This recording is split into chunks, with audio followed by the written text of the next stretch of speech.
Olá, amigos da TVL, estamos iniciando mais um programa Fala Vereador, aqui pelo seu canal aberto da TV Legislativa, também através das redes de TV a cabo e também através aqui do portal da Câmara Municipal de Vereadores. Estamos recebendo com muito carinho aqui no Fala de hoje, vereador Gilson de Souza, vereador professor Gilson de Souza. Tudo bem, vereador? Prazer tê-lo conosco. Tudo bem, o prazer é meu, sempre ter essa oportunidade de poder conversar um pouquinho com vocês sobre assuntos que a gente faz, e são vários assuntos aqui, a gente tem que até pensar alguns, porque a gente tem uma demanda muito grande de trabalho para a comunidade, e aqui é o momento que a gente pode falar com a comunidade. Ô, vereador, vamos começar falando sobre a taxa do esgoto, que a partir do momento que o senhor ficou sabendo, o senhor já trouxe para a tribuna e disse, ó, isso aqui está errado.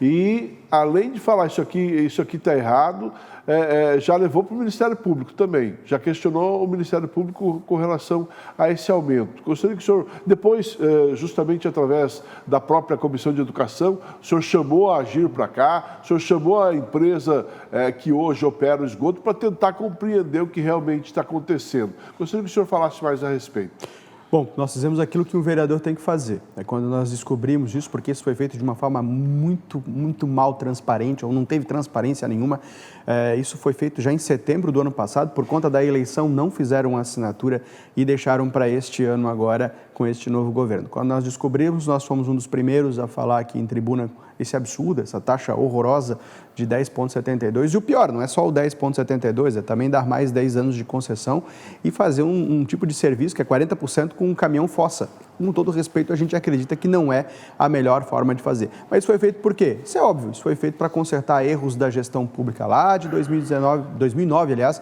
quando fizeram um contrato, e erros sucessivos de gestões após gestões, que culminaram agora nesse aumento abusivo e também nesse aumento de 10 anos. Por quê?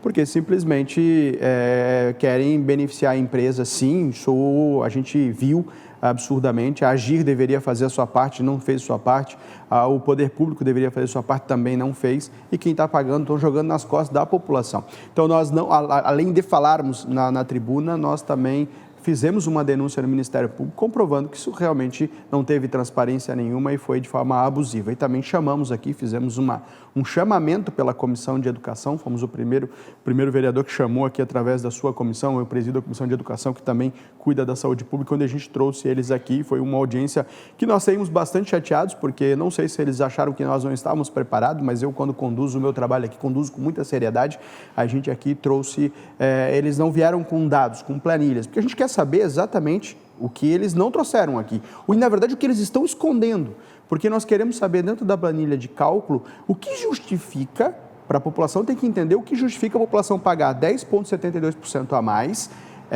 Os 5% a gente já sabe que é o INPC, é normal, está em lei, não tem como fazer isso, mas os 10,72% é absurdo. O que justifica também de conceder mais 10 anos para que essa empresa continue operando aqui na nossa cidade. O que justifica usar em 40% da cidade caminhão de fossa e filtro. Então, eles têm que mandar na planilha de cálculo de base que eles não trouxeram na comissão e que eles vão ter que voltar aqui nos trazer para a gente possa, de forma transparente, discutir isso e mostrar para a população quais são os motivos financeiros que justifiquem tamanho absurdo. O senhor pontuou diversos requerimentos aqui na casa, entre eles os critérios utilizados para determinar os reajustes anuais aplicados, porque eu mesmo, com o serviço abaixo das metas de cobertura, não houve proposta de redução tarifária.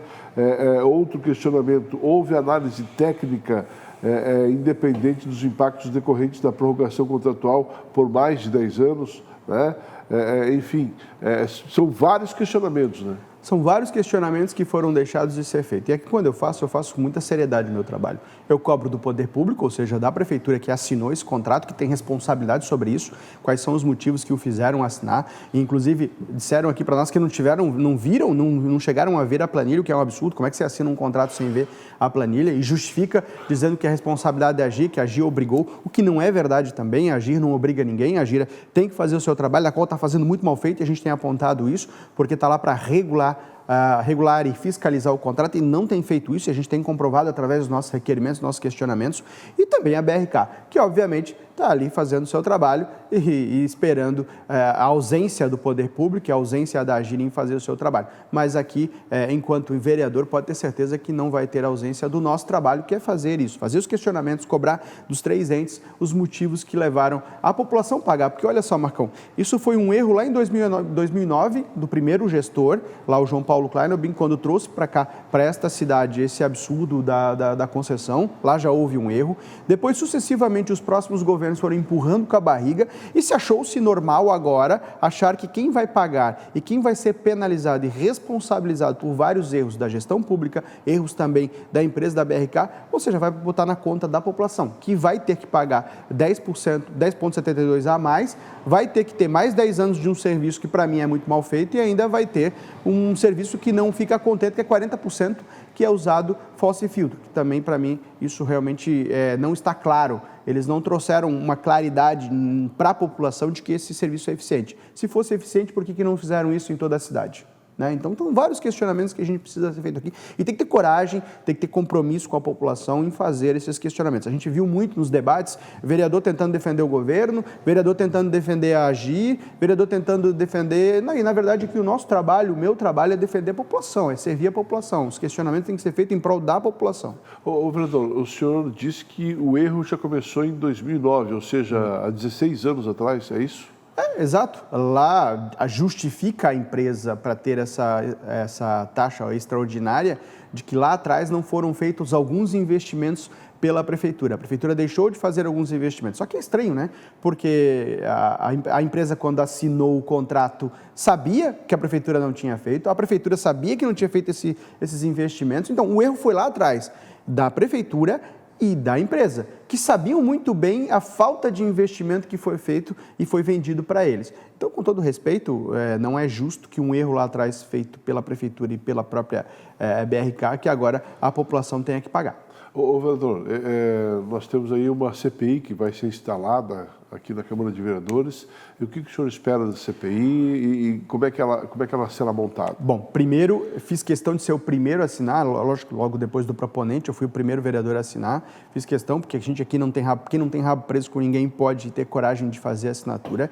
Segundo, a gente aqui também, eu gostaria muito de participar, acho difícil e faço aqui um desafio, me deixem participar, porque eu vou fazer de forma muito séria. A gente tem que fazer de forma séria a CPI tem que chamar os principais responsáveis, tem que chamar os gestores lá de 2009 que fizeram erros, os gestores que empurraram com a barriga, tem que chamar a AGIR, tem que chamar todo mundo aqui para dar esclarecimentos e pedir realmente as documentações necessárias. Então, se eu tiver a oportunidade, eu espero que possa ter esta oportunidade, quero aqui trabalhar muito forte na CPI de forma séria, correta, para apurar aqui os responsáveis que realmente há responsáveis que precisam ser penalizados e que estão escondidos, com todo respeito, estão se escondendo por trás de situações e de outras questões que a gente precisa mostrar a clareza, mostrar para a população quem são os responsáveis. Quem errou lá em 2009, quem errou nas gestões, quem cometeu esse erro e quem está cometendo o erro agora. Então tem que ter coragem para fazer isso e a gente tem, e eu espero a oportunidade. Tem as questões dos blocos partidários, que daí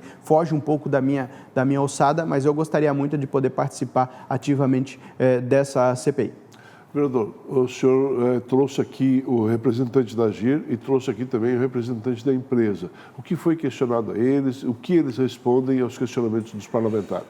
Primeiro questionamento, e que infelizmente nos deixou muito insatisfeito, nós queremos as planilhas. Abra o fluxo econômico, mostre para todos nós os números que justifiquem tamanho absurdo de aumento. É isso que a gente quer. E eles não trouxeram isso. Eles foram bem claros e bem enfáticos. A gente não trouxe, não estávamos preparados para uma conversa. E conversa fiada, a gente quer trazer os números, a gente quer que mostre, e até agora eles não têm mostrado isso. Por quê? Porque a gente acredita que se eles abrirem a caixa preta do fluxo monetário, a gente vai ver muita coisa errada lá dentro, né? A gente vai ver com todo respeito, e eles precisam. Dizem que está lá no portal Transparência, conversa fiada. Só se colocaram recentemente agora, depois de toda essa pressão que a gente fez. O que a gente precisa é mostrar de forma clara os números, para que qualquer pessoa, Marcão, qualquer pessoa que queira, qualquer empresa que queira auditar esses números tenha a transparência. Isso é um número público, né? As pessoas têm o direito de saber, todo mundo, o cidadão, a dona de casa ou até um economista que queira fazer essa discussão e queira analisar essas planilhas, eles têm que ter o direito de olhar isso. E, infelizmente, isso está cerceando o nosso direito de colocar esses números de forma mais clara e aberta e mostrar para todo mundo. Não tem porquê. Se eles comprovarem e mostrarem que os números estão corretos, está tudo certo, mas até agora não fizeram. Quem, no seu ponto de vista, se o senhor encontrar aí que tem essa possibilidade de baixar os valores, o senhor acredita que isso poderá acontecer se eles trouxerem as planilhas e o senhor se debruçar, o senhor acredita que dá para baixar? Acredito que sim, tanto que o próprio SAMAI já está fazendo, né, esse novo governo já tem feito algumas auditorias, né, a gente está buscando isso também.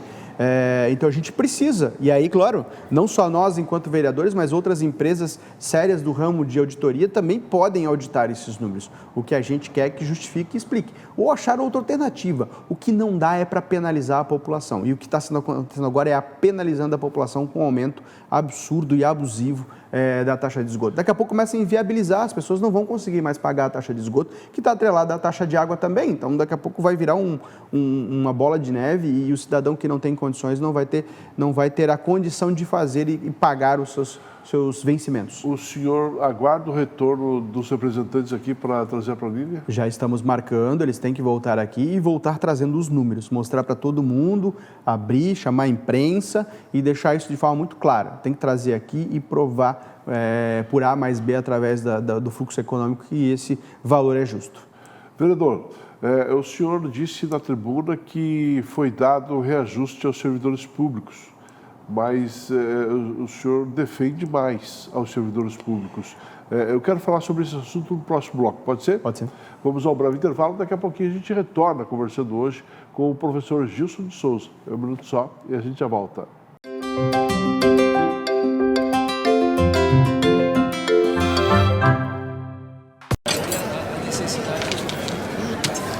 Hoje pode deixar que a conta é minha. Tá, mas você não vai dar nenhuma conferida? A Câmara de Vereadores de Blumenau tem um compromisso com a cidadania e sabe da importância de parar e conferir suas contas. No portal da Transparência, a Câmara disponibiliza informações sobre a gestão de seus recursos para a comunidade. É isso aí, você tem toda a razão. Exerça sua cidadania, fiscalize. Câmara de Vereadores, independência e transparência cada vez mais perto de você. É da nossa tradição essa vontade de fazer acontecer. Todos os dias, todas as horas, conseguimos fazer da tristeza a nossa superação, das conquistas o nosso objetivo. A Câmara Municipal faz parte dessa história, na fiscalização e na promoção de um debate contínuo com a nossa sociedade. Acompanhe as atividades do Legislativo no site e exerça hoje e sempre sua cidadania. Câmara Municipal de Blumenau, fazendo parte dessa história.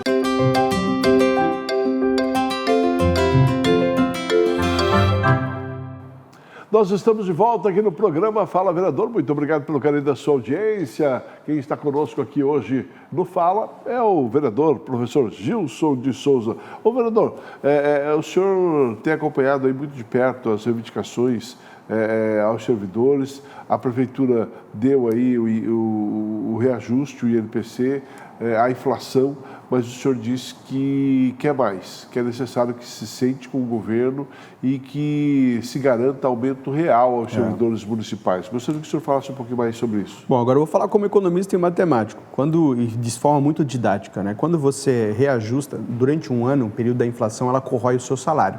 Então, esse período agora da inflação no último ano foi 5 ponto alguma coisa por cento.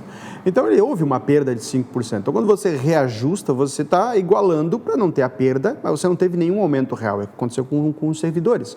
Ele apenas tirou da inflação e reajustou para que ele não tivesse essa perca salarial com relação à inflação. Mas de aumento real não teve. Então, por exemplo, se tivesse que um aumento real para o servidor, que é o que merecem, não só o servidor, acho que todo funcionário merece esse aumento real, você deveria equiparar o INPC, que a obrigação é por lei, está lá, a lei não tem nenhum gestor público, nenhum patrão está fazendo uma gentileza ou um favor, é obrigação, é lei você reajustar o salário de todo servidor público, de todo funcionário, para que ele não tenha a perca da inflação, para que ele não sofra isso. Então é obrigação por lei fazer esse reajuste.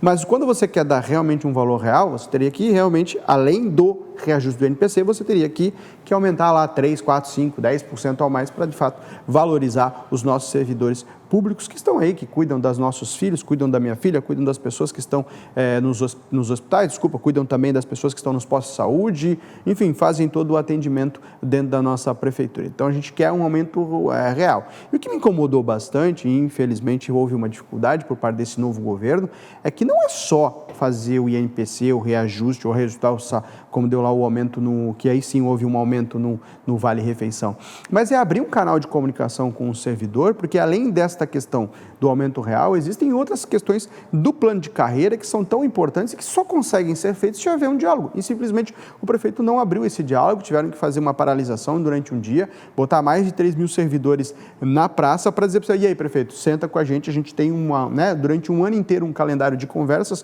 com o executivo para realmente fazer outras situações dentro do plano de carreira do servidor, que isso foi negado. Então agora parece que depois dessa paralisação o prefeito entendeu que há necessidade de continuar esse canal aberto, essa conversa, para que de fato o nosso servidor possa ser atendido. Ele tem que ser melhor valorizado? Tem, porque, Marcão, tu imagina, são professores que estão cuidando dos nossos filhos, são nossos bem maiores, são médicos, são enfermeiros, são auxiliares de enfermagem que estão trabalhando lá na ponta. Então, a gente precisa ter um cuidado muito grande com esse servidor que lá na ponta faz o serviço e lá na ponta ajuda e cuida da nossa comunidade, né? É quem cuida da gente, né? Ô, vereador, agora mudando um pouco de assunto, o senhor promoveu aqui na Câmara de Vereadores, aliás, atendendo uma indicação do senhor, ocorreu aí uma discussão, uma audiência pública para tratar do Plano Municipal de Educação Especial. Envolveu muita gente esteve aqui no plenário, muita gente não conseguiu nem participar da audiência pública, porque o plenário da Câmara é pequeno, e eu gostaria que o senhor falasse um pouquinho mais da audiência pública, mas também dos frutos dessa audiência pública. Perfeito. Foi fantástico, foi maravilhoso, assim, eu fiquei muito feliz com a mobilização, o que nós queríamos com a audiência pública, o que é de fato uma audiência pública é dar vez e voz às mães atípicas, foi o que nós fizemos aqui e a gente usou isso com muito cuidado para ninguém se autopromover, quem tem que ter a autopromoção, quem tem que realmente dar a voz e falar, dar a oportunidade, nós apenas tivemos que dar essa voz e essa oportunidade, foi o que nós fizemos, abrimos espaço para as mães atípicas, para que elas pudessem falar, para que elas pudessem reivindicar. Foi muito bonito, como você me disse, estava lotado o plenário, infelizmente nosso plenário é pequeno, cabia aí em torno de 100 pessoas, 120 se usarmos a antessala, e nós tínhamos aqui lotado aqui em cima, lá embaixo, na recepção, várias pessoas ficaram de forma ordeira, entenderam esse momento, fizeram esta mobilização, então foi muito bonito, muito bem organizado, parabéns às mães atípicas que vieram, os pais trabalharam, estiveram aqui, agradecer também os secretários, acho que foi uma audiência que eu vi, aqui eu estou bastante tempo na Câmara de Vereadores, que teve um público tão grande, tão organizado, tão de forma ordeira, que nós tivemos a presença de 4 secretariados, você sabe como é difícil, os secretários às vezes não vêm, mandam o substituto do substituto, e não, eles estavam aqui, a secretária de Educação, a secretária de Saúde, o secretário de Ciência Social, o secretário da Inclusão, todos estavam aqui para discutir, para conversar, para debater, onde todos puderam falar, e o objetivo é sim esse plano municipal, e nós temos com bons frutos. Primeiro, começaram a entender o poder público a partir desta audiência, que as mães precisam ser convidadas para discutir um assunto tão importante. Então, começou-se outras secretarias a abrir a porta para que essas mães pudessem entrar e discutir. Então, por isso só já valeu a pena essa audiência. Mas ela teve muito mais do que isso. Nós fizemos um abaixo-assinado, teve mais de 1.700 assinaturas, que já foi protocolado nas secretarias, mostrando mais ainda a força do nosso trabalho em prol dessa comunidade que é tão importante. Também tivemos aqui um grupo de trabalho, e isso foi importante, não pode se discutir um plano municipal de educação inclusiva sem incluir as mães, sem incluir as pessoas que realmente vivenciam isso no dia a dia. Então, essa audiência também abriu a oportunidade para que nós pudéssemos inserir a participação. Então, a Câmara hoje tem assento na discussão do Plano Municipal de Educação, está lá no grupo de trabalho. Nós temos a primeira reunião agora no mês de junho, já está agora pronto para fazer essa participação desse grupo de trabalho. Nós vamos discutir esse Plano Municipal de Educação Inclusiva. Tem mães atípicas participando, tem a sociedade civil, tem a sociedade organizada que está participando. Então, são várias pessoas que podem participar. Então, isso vai ser um plano muito bacana, porque você tem várias mãos trabalhando. E a grande dificuldade que nós temos, muitas vezes, vem de cima, de baixo para cima, uma secretaria, lá meia dúzia de pessoas se juntam numa sala, constrói um plano, de cima para baixo está aqui esse plano, mas sem ouvir as pessoas. Então, esta Casa Legislativa fez o que ela deve fazer, abrir as portas, dar oportunidade, dar voz, dar vez e muito mais do que isso, oportunizar para que as pessoas possam participar decisivamente das discussões com relação à construção desse plano. Então, eu estou bem feliz, sou bem satisfeito, né, desse trabalho, e agora a gente está trabalhando, obviamente, para o mais rápido possível, colocar esse plano num papel e vir aprovar na Câmara de Vereadores o mais rápido possível. É isso que o senhor aguarda? É isso que nós aguardamos, não só aguardamos, né? Nós estamos trabalhando, como eu disse, a próxima reunião já vai ser agora no mês de junho, onde vamos reunir esse grupo de pessoas, onde nós vamos discutir, botar isso no papel e vai ter um debate, uma discussão para ver o que é melhor, o que pode ser feito de melhor, e assim que esse plano estiver pronto, vai com certeza mais rápido possível ser aprovado por esta casa e sancionado pelo prefeito. E ao longo da sua história aqui na Câmara, o senhor fala muito sobre a educação especial. O que precisa evoluir? Primeiro, nós temos escolas hoje que não estão preparadas. Aliás, a cidade como um todo não está preparada. A gente precisa mudar a nossa percepção, a gente precisa incluir as pessoas e a gente precisa fazer um investimento muito forte. Primeiro, dentro da nossa própria educação. As escolas precisam ser adaptadas. Não é só adaptado, o corpo docente, as pessoas que estão trabalhando lá, elas precisam ser capacitadas. A gente precisa ter um número maior de professores de educação especial. Educação especial se faz com professor com formação, com qualidade. Então, isso tudo precisa estar dentro desse Plano Municipal de Educação. Nós precisamos entender a área da saúde, então nem se fala, não dá para esperar. Se você for puxar hoje a fila do atendimento em algumas áreas como fono, tem mais de 700 pessoas esperando há muito tempo, né? Neuropediatra, então isso tudo precisa ser discutido. Então, infelizmente, a nossa educação, a nossa saúde, aliás, a nossa cidade ainda não está preparado para uma inclusão real e de verdade. Então, a gente precisa, o mais rápido possível, mobilizar isso para transformar a nossa cidade inclusiva de verdade, não como ela é hoje, inclusiva de verdade. Que a educação, que as escolas tenham os investimentos necessários para poder receber essas crianças. Vereador Gilson, muito obrigado pela sua presença aqui no nosso programa. Espero contar com o senhor em outras oportunidades também. Eu que agradeço a oportunidade. Obrigado. Vereador Gilson de Souza, professor Gilson, como é conhecido, foi o entrevistado de hoje aqui no Fala Vereador. O Fala fica por aqui. Obrigado pelo carinho da sua audiência. Até o nosso próximo encontro. Até lá.